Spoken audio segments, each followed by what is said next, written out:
Johnny master పై 2024 సెప్టెంబర్లో POCSO చట్టం కింద కేసు నమోదైంది. తన మైనర్ అసిస్టెంట్ జానీ మాస్టర్ లైంగికంగా వేధించినట్టు ఆరోపణలు వచ్చాయి. ఈ కేసులో పోలీసులు గోవాకు వెళ్లి మరీ జానీ మాస్టర్ ను అరెస్ట్ చేసి పట్టుకొచ్చారు. పోక్సో కేసు నమోదైనందుకు జానీ మాస్టర్ నేషనల్ అవార్డును కూడా రద్దు చేశారు. మరి పోక్సో కేసున్న జానీ మాస్టర్ ను గోవాకు వెళ్లి అరెస్ట్ చేసినప్పుడు అదే పోక్సో కేసు నిందితుడు బండి భగీరథ్ ను ఇంకా ఎందుకు అరెస్ట్ చేయలేదు? హైదరాబాద్ నుంచి కరీంనగర్ ఎంత దూరం? 3 గంటల్లో వెళ్లి అరెస్ట్ చేసి పట్టుకురావచ్చు కదా, మరి పోలీసులు ఎందుకు ఆ పని చేయడం లేదు? బండి భగీరథ్ ను అరెస్ట్ చేయకుండా పోలీసులు ఎందుకు డ్రామా చేస్తున్నారు? పైనుంచి పోలీసులను ఎవరు కంట్రోల్ చేస్తున్నారు? ఈ ప్రశ్నలన్నీ ఇప్పుడు జనం నుంచి దూసుకొస్తున్నాయి.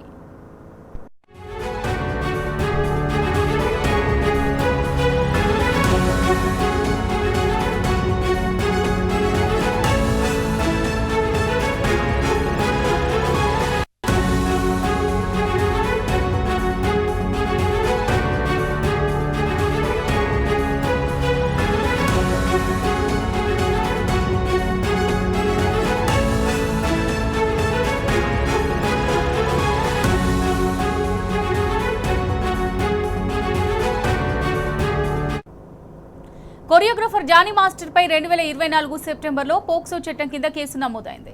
తన మైనర్ అసిస్టెంట్ ను జానీ మాస్టర్ లైంగికంగా వేధించినట్టు ఆరోపణలు వచ్చాయి. ఈ కేసులో పోలీసులు గోవాకు వెళ్లి మరీ జానీ మాస్టర్ ను అరెస్ట్ చేసి పట్టుకొచ్చారు. పోక్సో కేసు నమోదైనందుకు జానీ మాస్టర్ నేషనల్ అవార్డు కూడా రద్దు చేశారు. మరి పోక్సో కేసున్న జానీ మాస్టర్ ను గోవాకు వెళ్లి అరెస్ట్ చేసినప్పుడు అదే పోక్సో కేసు నిందితుడు బండి భగీరథ్ ను ఇంకా ఎందుకు అరెస్ట్ చేయలేదు? హైదరాబాద్ నుంచి కరీంనగర్ ఎంత దూరం? 3 గంటల్లో వెళ్లి అరెస్ట్ చేసి పట్టుకురావచ్చు కదా, మరి పోలీసులు ఎందుకు ఆ పని చేయడం లేదు? బండి భగీరథ్ ను అరెస్ట్ చేయకుండా పోలీసులు ఎందుకు డ్రామాలు చేస్తున్నారు? పైనుంచి పోలీసులను ఎవరు కంట్రోల్ చేస్తున్నారు? ఈ ప్రశ్నలన్నీ ఇప్పుడు జనం నుంచి దూసుకొస్తున్నాయి.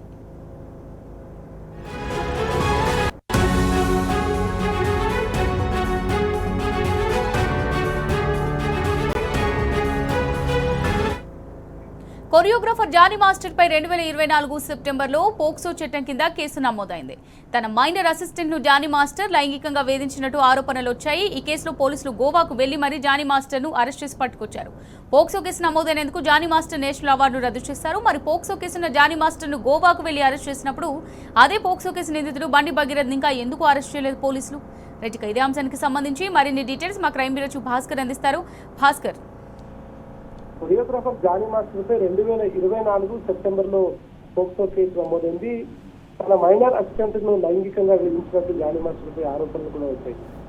ఆ వెంటనే గోవాలో ఉన్నటువంటి జానీ మాస్టర్ పైకి పోలీసులు వెళ్ళి అక్కడ నుంచి ఆ టవర్ లొకేషన్ ద్వారా ఆయన వెళ్ళినటువంటి వివరాలను తెలుసుకొని పోక్సో కేసు నమోదైందని జానీ మాస్టర్ నేషనల్ అవార్డు కూడా రద్దు చేయించి పోక్సో కేసు ఉన్న జానీ మాస్టర్ ను గోవా వెళ్ళి అక్కడ అరెస్ట్ తీసుకొచ్చినటువంటి తెలంగాణ పోలీసులు అదే పోక్సో కేసును నిందితుడిగా ఉన్నటువంటి బండి భగీరథ్ ఇంతవరకు ఎందుకు అరెస్ట్ చేయలేదు అనేటువంటి ఇప్పుడు $1,000,000 క్వశ్చన్.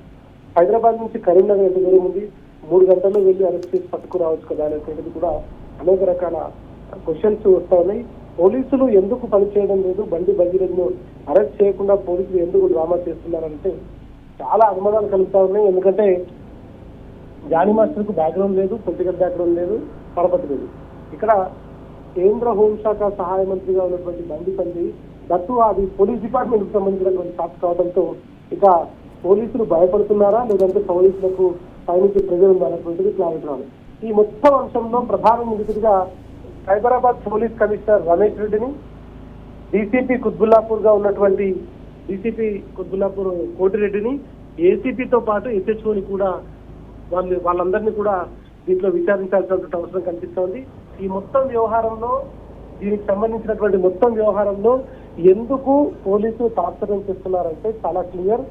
తమ డిపార్ట్మెంట్ కు సంబంధించినటువంటి సెంట్రల్ మినిస్టర్ ఆయన, ఇక స్టేట్ గవర్నమెంట్ పూర్తి సహకారం ఉంది కాబట్టే ఒక అమాయకురాలైనటువంటి నిస్సహాయకురాలైనటువంటి మైనర్ బాలికపై అత్యాచారం జరిగిందని కంప్లైంట్ ఇచ్చినా దాన్ని తీసుకోవడంలో ఆలస్యం, ఆ తర్వాత ఎఫ్ఐఆర్ చేయడంలో ఆలస్యం, తదనంతరం సెక్షన్లు పెట్టడంలో వాళ్ళ నిర్లక్ష్యం, తర్వాత అనేక పోరాటాల ద్వారా సెక్షన్ ఆల్టరేషన్ జరగడం, దేశంలో ఎక్కడా లేనటువంటి ఒక వింత సంఘటన వాళ్ళ పేట్ బషీరాబాద్ పోలీస్ స్టేషన్ పరిధిలో కాంగ్రెస్ ప్రభుత్వం జరిగింది. అదేంటంటే పోక్సో కేసు నమోదైనటువంటి నిందితునికి తాను విచారణకు రావాలని వాళ్ళు నోటీస్ ఇవ్వడం. అసలు నోటీస్ ఇచ్చినటువంటి సంఘటనలు భారతదేశ చరిత్రలో బహుశా ఎక్కడా లేకపోయి ఉంటాయి. కానీ మొదటిసారిగా ఆ ఘనత కూడా పేట్ బషీరాబాద్ పోలీసులకు చేరింది.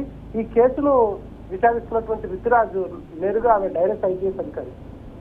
నేరుగా ఉన్న డైరెక్ట్ ఐపీఎస్ అధికారులు కొంత ఈ శిక్షానికి భయపడరు, వాళ్ళు ముక్కుసూటిగా వెళ్ళేటువంటి అవకాశం ఉంటుంది. కానీ ఇవాళ రితిరాజు కూడా పూర్తిగా అనుమానాలకు సాధించేటువంటి విచారణ కొనసాగుతుంది. అట్లా 3 అంశాలు. సైబరాబాద్ పోలీస్ పరిధిలో ఉన్నటువంటి డీసీపీ కోటిరెడ్డి రితిరాజు ఒక ఇష్యూ అయితే, బండి సంజయ్ దగ్గరికి వెళ్ళినటువంటి సందర్భంలో ఒక మాజీ జర్నలిస్టు, ఇప్పుడు బీజేపీ పార్టీలో ఉన్నటువంటి వ్యక్తి ఒక జిల్లాకు సంబంధించినటువంటి ఎస్పీను మధ్యవర్తిత్వం వహించి తీసుకున్నటువంటి పరిస్థితి. మరోవైపు ఇటు ఈ మొత్తం వ్యవహారంలో ఎప్పటికప్పుడు దీన్ని పర్యవేక్షిస్తున్నటువంటి సిపి. దీంట్లో అత్యంత కీలకమైనటువంటి అంశం ఏంటంటే లా అండ్ ఆర్డర్ను కాపాడంలో పోలీసులు పూర్తిగా విఫలమయ్యారనేటువంటిది చాలా క్రిస్టల్ క్లియర్. ఎందుకంటే ఈ జరుగుతున్నటువంటి పరిణామాలు కావచ్చు, ఇవన్నీ కావచ్చు. దాదాపుగా టీవీ ఆనంద్ ఛార్జ్ తీసుకొని ఇవాటికి 10 రోజులు అవుతుంది, 13 రోజులు అవుతుంది. రాష్ట్రంలో 13 రోజుల్లో 13 సంఘటనలు వరుసబట్టి జరుగుతున్నాయి. కానీ ఇక్కడ పోలీస్ వ్యవస్థ కనిపించట్లేదు. నేపాళీ గ్యాంగుల మర్డర్లు, దొంగతనాలు, దోపిడీలు. ఇటు నార్త్ ఇండియాకి సంబంధించినటువంటి గ్యాంగు కరీంనగర్ లో దోపిడీ. హైదరాబాద్ లో 10 మంది యువకులు కలిసి ఒక యువకుని ప్రేమ పేరుతో వేధించాలని చంపడం, మర్డర్ చేయడం. ఆ తర్వాత ఇప్పుడు పోక్సో కేసు. ఈ మొత్తం వ్యవహారంలో ఇంతవరకు ఒక్క కేసు, అంటే ఎక్సెప్ట్ చిలకల కూడా కేసు పక్కన పెడితే ఎక్కడా కూడా పోలీసుల ఇన్వెస్టిగేషన్ అంత సమర్థంగా లేదు. ఎందుకు జరుగుతోంది ఇట్లాంటి పని అంటే పూర్తిగా పోలీసులు పైరవీలకు ఎగబడడం, పంచాయతీలు చేయడం, కమిషన్లకు ఎగబడడం, ఇది జరుగుతున్నటువంటి పరిస్థితి కనిపిస్తుంది. ఇది కాకుండా జానీ మాస్టర్ కేసులో చూపించినటువంటి ఉత్సాహం దీంట్లో ఎందుకు లేదంటే జానీ మాస్టర్ సాదా సీదా వ్యక్తి. అప్పుడు ఆయన మతపరంగా వేరే మతానికి సంబంధించినటువంటి వ్యక్తి కావడంతో ఆగ్రహావేశాలతో ఇవాళ మేమే భరతమాత బిడ్డలమని బయటకు వచ్చేటువంటి బీజేపీ నాయకులు జానీ మాస్టర్ను అరెస్ట్ చేసేదాకా వదిలిపెట్టినటువంటి పరిస్థితి. కానీ ఇవాళ ఎందుకు ఆ హిందుత్వం చచ్చిపోయింది, ఆ మానవత్వం కరువైంది అంటే దానికి సమాధానం లేదు. ఇవాళ భారతీయ జనతా పార్టీ సంబంధించినటువంటి మహిళా విభాగం సంబంధించిన ఒక్క నాయకురాలు కూడా దీనిపైన రెస్పాండ్ కాలేదంటే ఎంత చాలా జాగ్రత్తగా భారతీయ జనతా పార్టీకి కాంగ్రెస్ పార్టీకి ఉన్నటువంటి ఈక్వేషన్, వాళ్ళ సంబంధాలు బయటపడతాయి. దేశం మొత్తం కాంగ్రెస్ వర్సెస్ బీజేపీ నడుస్తుంది, కానీ తెలంగాణలో మాత్రం కాంగ్రెస్ బీజేపీ రెండు కూడా బాయి అనేటువంటిది అన్నదమ్ములాగా కొనసాగుతుంది. దాంతో భాగంగానే బీజేపీ కేంద్ర మంత్రిగా ఉన్నటువంటి బీజేపీ పార్టీకి సంబంధించినటువంటి బండి సంజయ్ కొడుకు ఒక అమ్మాయి పైన అత్యాచారం చేసి పోక్సో కేసు నమోదు దాదాపు 5.5 డేస్, అంటే 5.5 డేస్ అవుతున్నా కూడా ఇంతవరకు కేంద్ర మంత్రి కొడుకు బతికున్నాడా లేదా, ఉంటే ఎక్కడున్నాడా, ఏదైనా కిడ్నాప్ చేశాడా, అట్లా ఉన్నాడా లేదా, దేశంలోనే ఉన్నాడా లేదనేటువంటి అనుమానాలు కలుగుతున్నాయి. ఇది పోలీసులకు సంబంధించినటువంటి విచారణలో పూర్తిగా అనేక రకాల అనుమానాలతో కూడుకున్నటువంటి అంశం. పోలీసుల వైఫల్యం, పోలీసుల దీన్ని కావాలని మీరు వచ్చేటువంటి వ్యవహారం చాలా స్పష్టంగా కనిపిస్తోంది. అంతేకాకుండా ఆయనను కనీసం ఎక్కడున్నాడో గుర్తించినటువంటి పరిస్థితులు ఇట్లా ఉంటే నోటీస్ సభ చేస్తే సత్తానం చేస్తున్నటువంటి చట్టసభల వ్యక్తులుగా వాళ్ళకి కనీసం ఆ గౌరవం లేకుండా వాళ్ళ నోటీస్ ఇచ్చినా కూడా ఆ విచారణకు హాజరు కాకుండా దాన్ని అలసత్వం ప్రవేశిస్తున్నారు. రేపు హౌస్ మోషన్ పిటిషన్ ద్వారా రేపు వెకేషన్ బెంచ్ లో హైకోర్టులో కేసు పిటిషన్ ఉంది కాబట్టి ఆ పిటిషన్ లో ఎట్లాంటి జడ్జిమెంట్ వస్తుందో దాని తర్వాత చూద్దాంలే అనేటువంటి వ్యవహారం పోలీసుల్లో కనిపిస్తోంది. ఎందుకంటే నోటీస్ ఇచ్చి దాదాపుగా 3 గంటలు అయిపోతుంది, అంటే 2 గంటలకు రావాల్సి వచ్చి 5 అవుతుంది, ఇంతవరకు రాలేదు.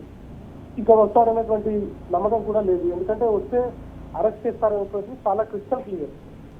దీన్ని అనేక రకాలుగా మభ్యపెట్టి పైరవీలు చేసి ఆ కేసును నిర్గాచేందుకు అనేక రకాల సెటిల్మెంట్స్ చేసేందుకు పెద్ద అందరూ కూడా రంగంలో దిగారు, ఉన్నతాధికారులు సైతం. ఇక ఆ బాధితురాలను అయితే ఒక వంతున డీసీపీ కుత్బుల్లాపూర్ కోర్టు బెదిరించేటువంటి ప్రక్రియ కూడా కొనసాగించారు. అంత దుర్మార్గమైనటువంటి పోలీసులు ఇప్పుడు కనిపిస్తాను. ఎందుకు డీజీపీ దీనిపైన రెస్పాండ్ అవ్వడం లేదో తెలియదు. ఎందుకంటే కొద్దిసేపు క్రితం నాగర్ కర్నూలు జిల్లాకు వెళ్ళినటువంటి మాజీ పోలీస్ అధికారి బీఆర్ఎస్ పార్టీ నేత ఆర్ఎస్ ప్రవీణ్ కుమార్ ఒక చాలా కీలక అంశాలు తీసుకొచ్చారు. ఆయనకు చాలా కాలం దీర్ఘకాలంగా ఆయన పోలీస్ డిపార్ట్మెంట్ లో పనిచేశాడు. కరీంనగర్ జిల్లా ఎస్పీగా, ఆ తర్వాత మహబూబ్ నగర్ లో కానీ చాలా చోట్ల పనిచేశాడు. ఆ తర్వాత డిఐజీ నుంచి ఆయన సోషల్ వెల్ఫేర్ డిపార్ట్మెంట్ లో పనిచేస్తూ వచ్చాడు. ఆయనకు పూర్తి స్థాయిలో తెలంగాణ ప్రాంతం మీద అవగాహన ఉంది. కానీ పోలీసుల వ్యవహార శైలి అనేక రకాలుగా అనుమానాలకు సాధించేటట్టుంది. డీజీపీ సైడ్ నుంచి ఎస్ఎస్ఓ వరకు అందరిపైన దీనిపైన యాక్షన్ తీసుకునే దాంట్లో నెగ్లిజెన్సీ కనిపిస్తుంది అనేటువంటిది మాత్రం చాలా క్లియర్. ఇప్పుడు ఈ మొత్తం వ్యవహారాలకు సంబంధించి రాజీకి రాకపోతే తీవ్ర పరిణామాలు ఉంటాయని నిందితుడు అతని అనుచరులు బెదిరించినట్టుగా కూడా బాధితురాలి కుటుంబం ఫిర్యాదులో పేర్కొంది. ఈ ఒత్తిడి తట్టుకోలేక బాలిక 2 సార్లు ఆత్మహత్య చేసుకున్నట్టు కూడా చెప్పింది. లైంగిక దాడి ఒక అంశం, తాను ఆత్మహత్యకు చేసుకోవడానికి ప్రయత్నించడం ఒక అంశం. ఈ 2 అంశాల్లో వేధింపులు, లైంగిక దాడి, బెదిరింపులు ఇవన్నీ జరుగుతూ ఉంటే కేంద్ర హోంశాఖ సహాయ మంత్రిగా ఉంది. ఏ డిపార్ట్మెంట్ లో ద్వారానైతే మహిళల భద్రతను కాపాడాల్సినటువంటి వ్యక్తి బండి సంజయ్ ఉంటాడు, ఆయన కొడుకే మైనర్లను వేధించటువంటి పరిస్థితి. ఇప్పుడు అరెస్ట్ నుంచి తప్పించుకోవడానికి భగీరథ ఇప్పటికే తెలంగాణ హైకోర్టును ముందస్తు బెయిల్ కోసం పిటిషన్ దాఖలు చేసినప్పటికీ దీనిపై రేపు విచారణ వస్తుంది. అయితే విచారణ సందర్భంగా ఏ అంశాలు వస్తాయో ఏమో తెలియదు, కానీ దానిపైన ఏం నమ్మకం ఉందో, ఏం ఎవిడెన్స్ చూపిస్తారో తెలియదు. కానీ ఈ మొత్తానికి సంబంధించి ప్రధానంగా ఆయన చేస్తున్న అభియోగం నన్ను 5 కోట్లు డిమాండ్ చేస్తాడు అనేటువంటి అభియోగం. కానీ ఆమె మైనర్ గా ఉన్నప్పటికీ ఈ అంశాలన్నింటినీ కూడా పక్కదో పట్టించే విధంగా ఆయన వివరిస్తున్నటువంటి తీరు కూడా కనిపిస్తోంది. ఏది ఏమైనా తెలంగాణ పోలీసులు వైఫల్యం, నిర్లక్ష్యం ఈ కేసులో స్పష్టంగా కనిపిస్తుంది. బాధితురానికి న్యాయం చేయకపోవడం అనేది ఖచ్చితంగా పోలీసుల ప్రీ ప్లాన్ గా జరుగుతున్నటువంటి ఒక చర్య.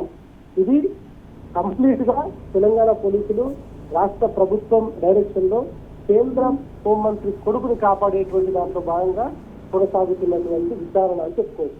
దాంతో భాగంగానే 5 రోజులుగా కేంద్ర హోంశాఖ సహాయ మంత్రి కొడుకు అవసరంలో ఉంటాడు, నోటీసులు ఇస్తారు, సెక్షువల్ ఆల్టరేషన్ చేస్తారు, బాధితురాన్ని స్టేట్మెంట్ చేస్తారు, ఆ తర్వాత బాధితురాన్ని భయపెడతారు. ఈ మొత్తం వ్యవహారం మాత్రం పూర్తిగా కేసును నిర్లక్ష్యం చేస్తున్నారు. నిజంగా మహిళల పైన గౌరవం ఉంటే, మహిళలంటే భరతమాతలాగా వాళ్ళకు ఉన్నటువంటి మాట నిజమే అయితే వాళ్ళ బీజేపీ నాయకులు ఖచ్చితంగా దీనికి సమాధానం చెప్పాలి. వాళ్ళ కాంగ్రెస్ బీజేపీలకు ఉన్నటువంటి చీకటి ఒప్పందం ఏదో అది మైనర్ బాలికలు న్యాయం చేయలేకపోవడం ద్వారా చాలా స్పష్టంగా బయటపడిందని చెప్పుకోవచ్చు. Amulya. Right, thank you Bhaskar.